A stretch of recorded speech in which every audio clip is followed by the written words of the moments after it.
நீலகிரி மாவட்டம் கூடலூர் அருகே காட்டு யானை தாக்கி பணிக்கு சென்ற இளைஞர் உயிரிழந்த நிலையில் மேலும் ஒருவர் படுகாயமடைந்துள்ளார். இது பற்றிய கூடுதல் தகவலை செய்தியாளர் சுரேஷ்குமார் வழங்கி கேட்கலாம்.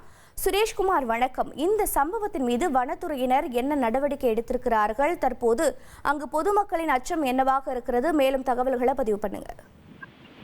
வணக்கம். நீலகிரி மாவட்டம் கூடலூர் பகுதியில் சமீப காலமாக யானைகள் நடமாட்டம் அதிகரித்து வருகிறது. கடந்த 4 மாதத்தில் 5 பேரை யானை தாக்கி கொன்ற நிலையில் கூடலூர் பகுதி முழுவதும் பெரும் பரபரப்பை ஏற்படுத்தியுள்ளது.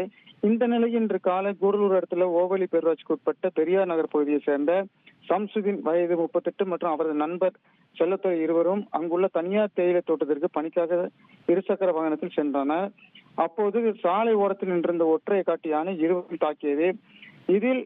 இதனை அடுத்து அந்த யானை தாக்கியதில் உயிருக்கு போராடி வந்த சம்சுதீன் மற்றும் அவரது நண்பரை வனத்துறையினர் மற்றும் அங்குள்ள பொதுமக்கள் கூடலூர் அரசு மருத்துவமனைக்கு கொண்டு வந்தனர்.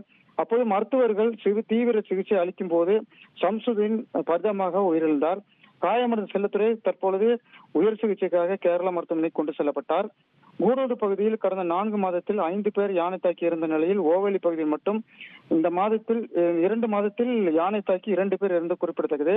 தற்பொழுது வனத்துறையினர் மற்றும் அரசு அதிகாரிகள் உத்தரவு அவர்களின் சமாதானம் நமக்கு எதுவுமே தெரியவில்லை என்று கிட்டத்தட்ட சாலை மறியல் போராட்டத்தில் பொதுமக்கள் ஈடுபட்டுள்ளனர்.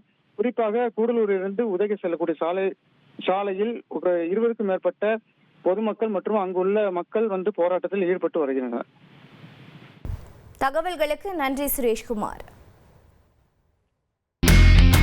இனி செல்லும் இடமெல்லாம் செய்தி.